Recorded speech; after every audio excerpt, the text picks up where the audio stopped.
the next session, that is the role of SGLT2 inhibitors, which are considered to be a new type of glucose-lowering drug in heart failure with preserved ejection fraction. And as a speaker, we have one of the senior most interventional cardiologists, Dr. Dhiman Kahali, attached to BM Birla Hospital, Kolkata. And as a chairperson, we have two founder members of HDS, Dr. BP Pandey and Dr. ML Bansali. So over to you.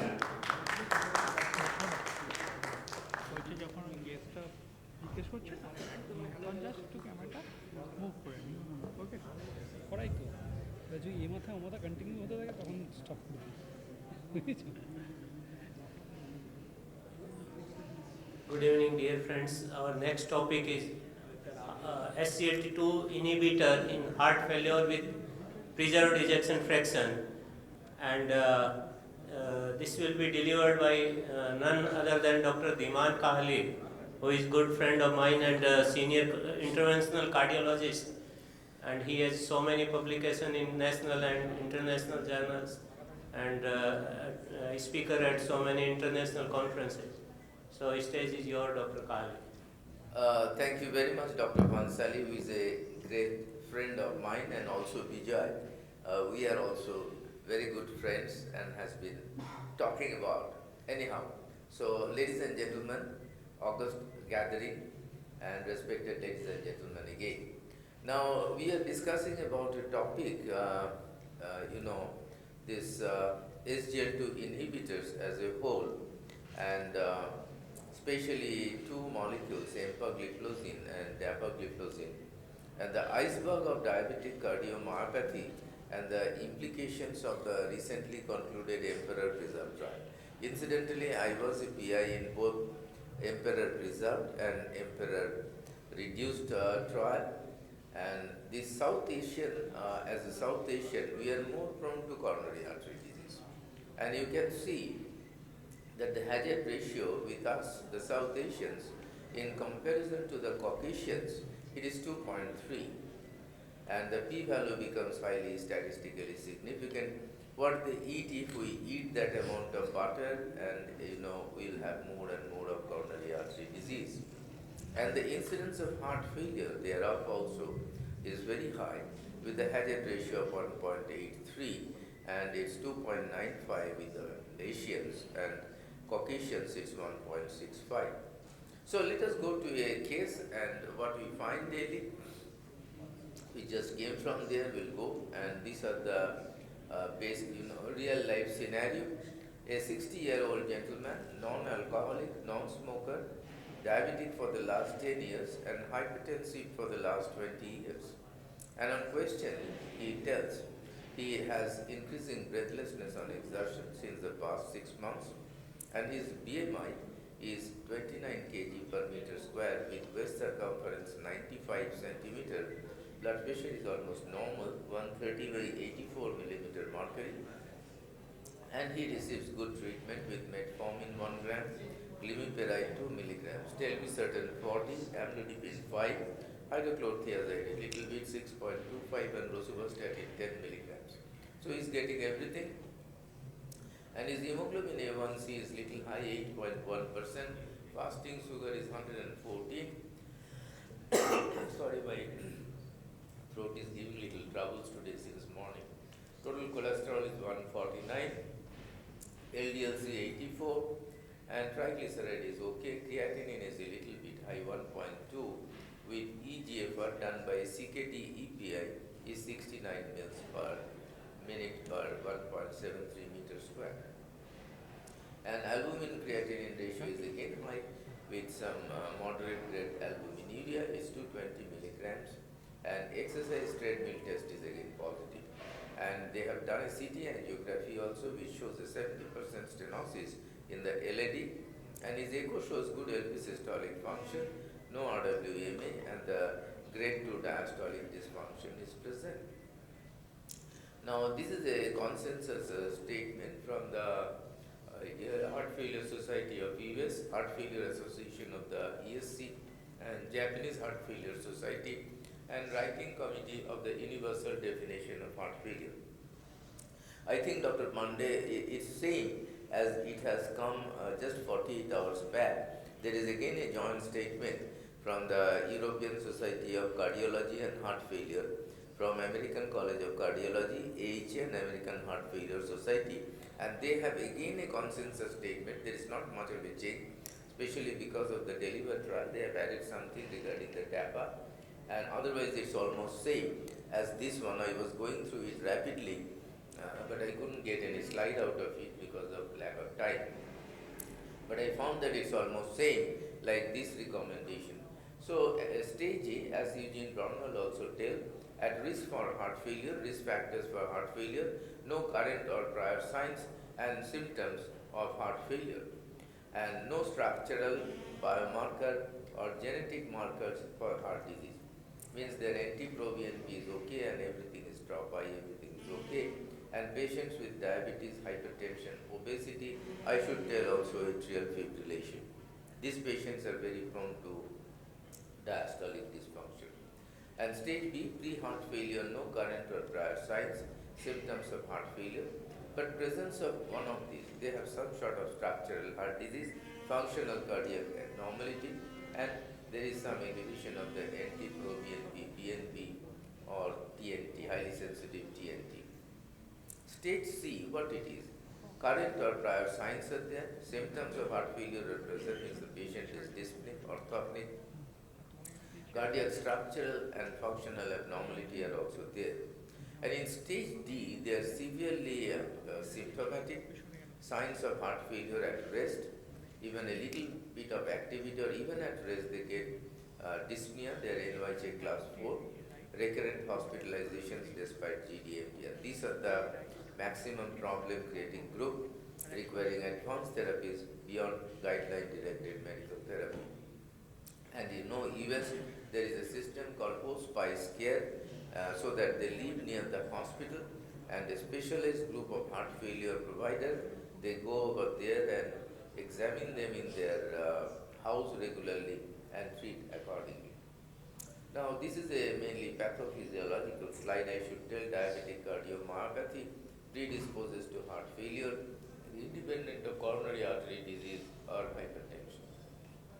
You can see diabetes itself causes sometimes diabetic cardiomyopathy in some of the patients. Metabolic derangements in cardiac myocytes are there. Lipid accumulation in the myocytes, lipotoxicity, and that causes sometimes lipoapoptosis and effects on adipokines. And hyperglycemia causes advanced glycation end products, autonomic dysfunction, microangiopathy, subclinical myocardial necrosis. And myocardial dysfunction may be there, increased oxidative stress, abnormal cardiac myocyte, calcium hemostasis, etc., etc. And heart failure is caused by diabetes, as we know that 50% of the diabetics above the age of 50 have hypertension, and many of them have coronary artery disease, especially in our South Asian population, and together they cause heart failure. And we know also that almost half of the people with type 2 diabetes have LV diastolic dysfunction. And this is a meta-analysis of 27 echo-based studies, because you know this diastolic dysfunction is mainly a echo-based diagnosis, and before the signs and symptoms become florid, Dr. Pandey will tell that they have got type 2 diastolic, grade 2 diastolic dysfunction, sometimes, though rarely, grade 3 diastolic dysfunction, and then they have diastolic heart failure, that is heart failure with preserved ejection fraction, LVEF more than 40%. And 46% of people with diabetes actually have diastolic dysfunction. And patients phenotyped by heart failure and preserved ejection fraction or reduced ejection fraction, again, you see HEP patients are younger, more of male patients. Here, HEP patients, more of ladies, because they live longer than us. And hypertension, many of them are hypertensive in both the groups, and the other features are almost same. But renal failure, obesity, AFib, etc., as I was telling, it's more in the HEP group, also COPD. And over 1 in 4 people with diabetes and age more than 60 years may have previously unknown heart failure. They didn't know about it. And you see, among all patients, or at least a quarter of the patients, as we just now discussed, have got heart failure with preserved ejection fraction. In comparison, you see, hip rate is little less in this group of patients, but actually the incidence is 50-50. And how to diagnose this heart failure patient? How do we know this is not a COPD or bronchial asthma or some other reason? Diagnosis of heart failure requires symptoms and signs of heart failure and objective evidence of cardiac dysfunction. And symptoms are typically breathlessness, orthopnea, paroxysmal nocturnal dyspnea, reduced exercise tolerance, fatigue, ankle swelling, etc. In some of the leading studies like empagliflozin outcome trial, I was chairing a session in ESC in a big hall, and they told that they diagnosed heart failure only by seeing the pedal edema. Even echocardiogram was not done in all the patients routinely because there was no cardiologist in the steering committee of that empagliflozin outcome trial. Specific signs of heart failure, there is elevated jugular venous pressure, hepatojugular reflux is there. If you press it, liver on the abdomen, you can see it. Third heart sound is often present, and laterally displaced apical impulse in cases of hip rate patients. And so these are the cardiological assessments. You do an ECG, transthoracic echocardiogram, one X-ray chest, which is very, very important, I think, and NT-proBNP or proBNP, both are valuable. Any of them we can do, and both are very much contributory, and ESC has given it even in before echocardiogram. So this is very important and has become the sine qua non for the diagnosis of heart failure. So if you find you are very in a difficult situation, whether it's COPD, sometimes we are also in a confusion whether it is COPD, how much is COPD, how much is heart failure, why the patient has again on top of the drug therapy, he has come with dyspnea, and this will give us some indication that which has got a more contribution, that is whether heart failure or COPD. And this we sometimes do, these comorbid assessments, complete blood count, kidney function, thyroid function, glycemic and lipid profile, and iron status, because we have to correct the anemia in heart failure a little more vigorously than in the non-HF patients. And these are the recommendations for NT-proBNP. They should always be used in conjunction with all the clinical information, not alone. Obese patients have lower NP levels, necessitating lower cutoff levels. This is very interesting. For patients with dyspnea, this BNP testing has very high diagnostic accuracy, as I told you. This is very, very important, I tell you. NP testing has high prognostic accuracy for heart failure, even in patients with stable heart failure, and all the societies have given it a very high degree of status in the diagnosis of heart failure patients. In patients with severe risk factors, screening with NP testing may be allowed targeted measures to prevent development of heart failure. BNP and NT-proBNP are comparable diagnostically and prognostically. This is a very faint slide, unfortunately. This is the ADA standards of care, but here all the diabetologists are there, and I think Dr. Manshali, Dr. Shah can teach me about this, so I haven't got any audacity to tell all these things. And these are the drugs we usually use. Metformin still on the top of the row, and you can see that it's very effective drug, and still we use it very, very frequently. But one thing we should remember, we should not use metformin if the eGFR is below 30 mils. And gastrointestinal side effects are frequent, and there may be some vitamin B12 deficiency. Now this SGLT2 inhibitors has come during the recent time, led by the empagliflozin, as I told you, EMPA outcome trial, which was presented I think about 8-10 years back, followed by dapagliflozin, canagliflozin, and artugliflozin. All are SGLT2 inhibitors. There are combined SGLT1 and SGLT2 inhibitors like sotagliflozin, and we had a trial with this molecule, but there is not much of a difference. And these are the levels for renal dose considerations of individual agents, and glucose lowering effect is lower for SGLT2 inhibitors at lower eGFR. They don't produce hypoglycemia, at least significant hypoglycemia. Our diabetologist friends know much more about that. Should be discontinued before any scheduled surgery to avoid potential risk for decay. So that's very important. And we should also be very skeptic in using them in elderly patients. We have seen free fall in many elderly patients because the companies tell about the good things only. They don't tell about the bad things. So I am personally very skeptic in using them in the elderly population because sometimes I have found them produce free fall and they become very apprehensive, think they have some sort of stroke, but a little change in the blood volume or plasma volume causes these sort of symptoms. You see, they have mentioned about risk of volume depletion, hypotension, they elevate LDL a little bit, and risk of Fournier gangrene, though rare, can happen. And GLP-1 RS, we are also with the semaglutide and Selectral, which is a subcutaneous injection every weekly. Now we have semaglutide tablets, Rybelsus, and we start with a dose of 3 milligrams. But also they have some side effects because while having these trials, we saw many suicides. Almost daily we got suicides. But here they don't mention about it. I think we should be very apprehensive about the occurrence of pancreatitis and cholecystitis because in the trials there were a few deaths in semaglutide trial because I was actively involved select trial, and there were a few casualties because of this molecule.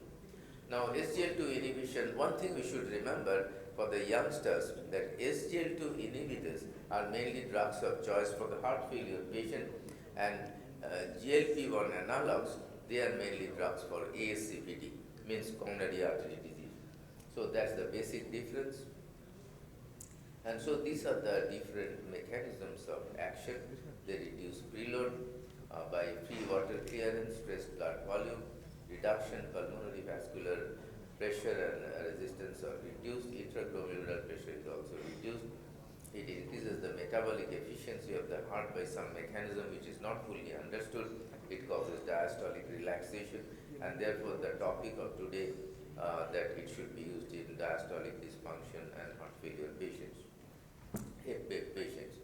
Oxygen demand supply is increased and LV hypertrophy is regressed and LV remodeling in a positive way, and fibrosis is also prevented.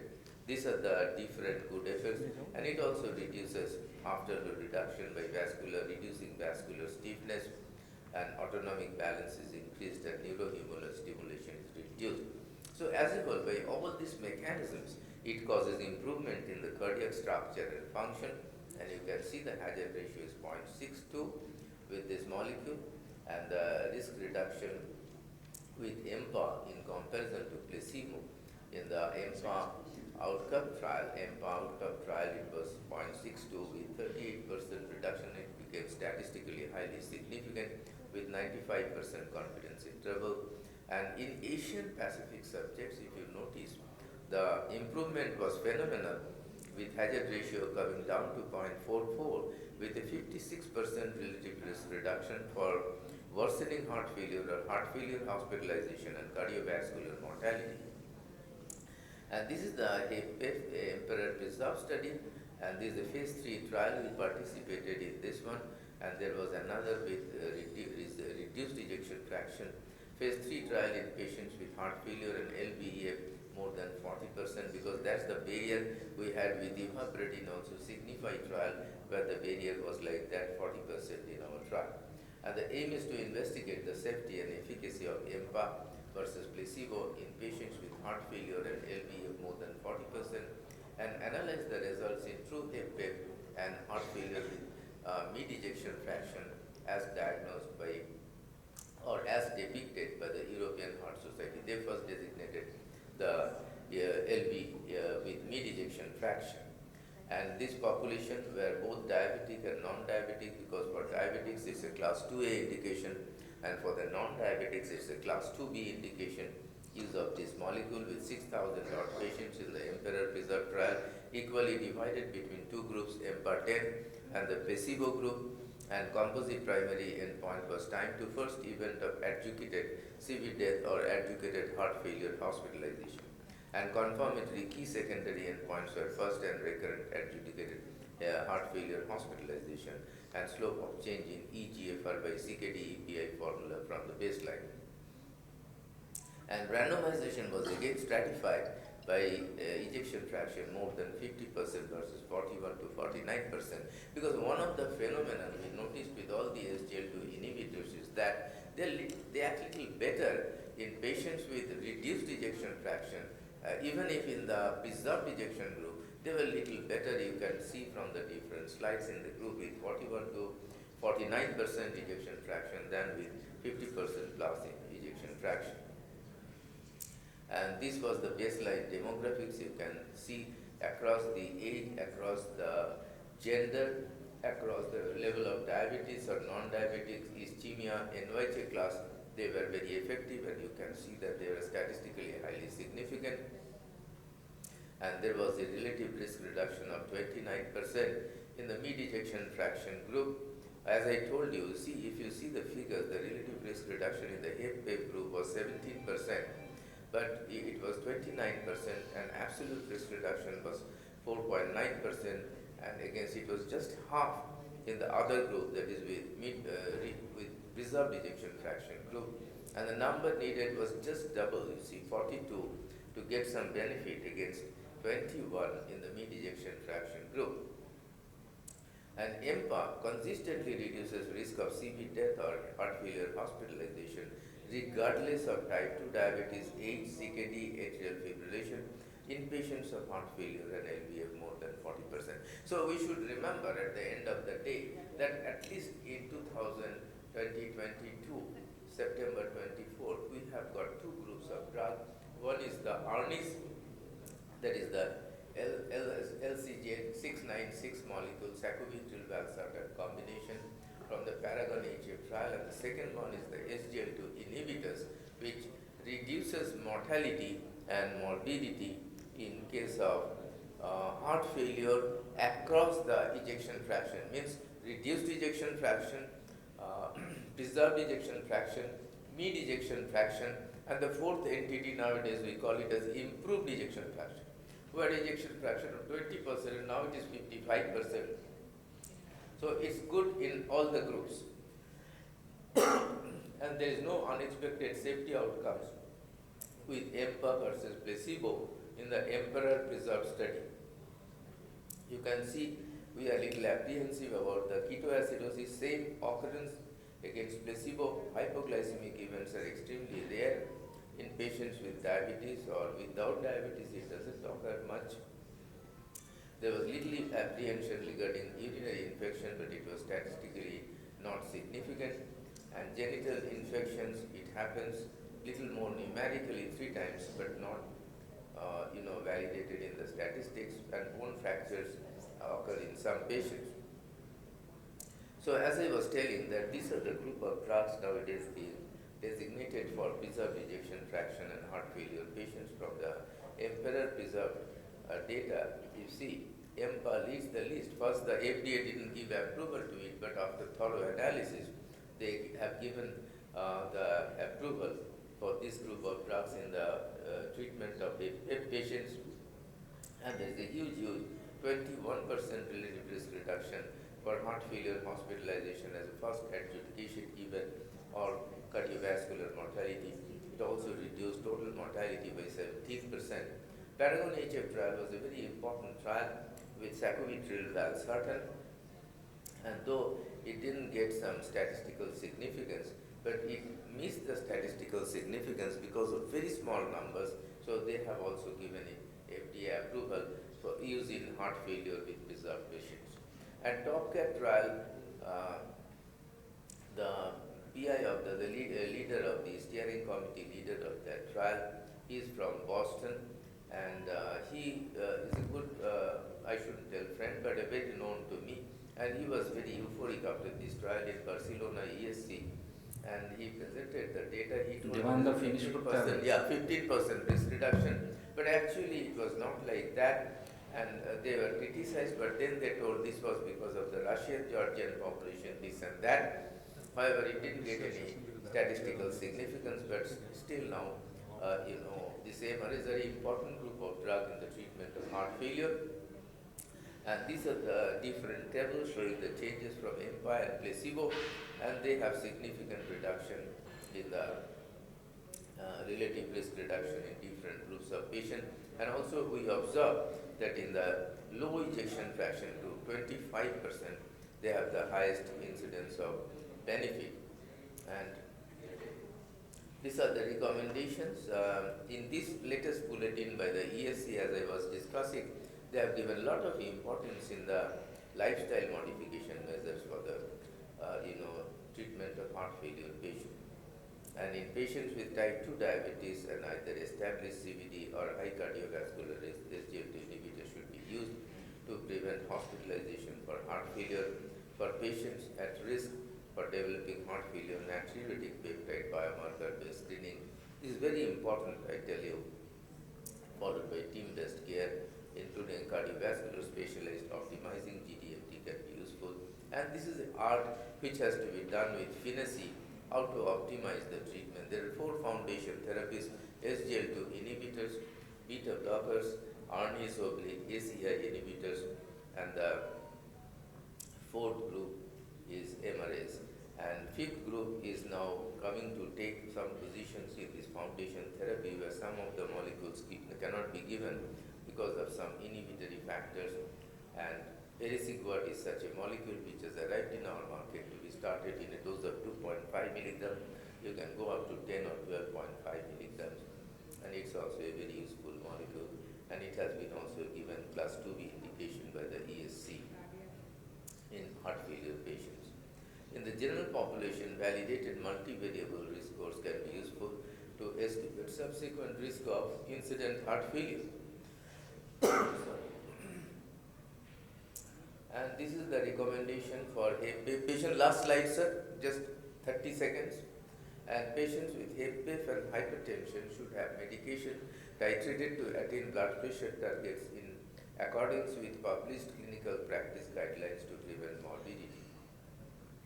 In patients with HFpEF, SGL2 inhibitors can be beneficial in decreasing heart failure hospitalization and cardiovascular mortality. In patients with HFpEF, management of atrial fibrillation can be useful to improve symptoms. It is very, very important, I think. In selected patients with HFpEF, MRAs may be considered to decrease hospitalization, particularly among patients with LVF on the lower end of the spectrum. So these molecules are very important in the lower end of this ejection fraction. Even in the mid or preserved ejection fraction group, in selected patients with HFpEF, RD may be considered to decrease hospitalizations, particularly among patients with LVF on the lower end of the spectrum again. In patients with HFpEF, routine use of nitrates or PDE5 inhibitors to increase activity or quality of life is effective and a class 3 indication. So thank you very much, ladies and gentlemen, for your kind attention. Thank you, Dhiman. Is there any question from the floor? Dhimanda, many a times we find in echo report there is diastolic dysfunction, there is left ventricular hypertrophy, and according to latest definition, it is stage A heart failure. Yeah. So in such patients, should we give SGLT2 inhibitor? Yeah, if the patient is diabetic, I think we should have all the reasons. Instead of metformin, SGLT2 inhibitors becomes a class number 1 drug, I should tell. And you are more experienced than me in treating diabetes, Dr. Mansali. So I think you should prefer SGLT2 inhibitors in this group of patients. As I told you, if the patient has got ASCVD, means atherogenic cardiovascular disease with coronary atherosclerosis, we go for GLP-1 analogs. That's liraglutide, dulaglutide, or semaglutide. And semaglutide is available both injectable and oral forms. So is there any question? We should now close the session. Thank you, Okay, Dhimanda, for the wonderful presentation. You have a memento to give you. Just Thank wait you so for a much, second. Speaker. We have a small token of gift for you.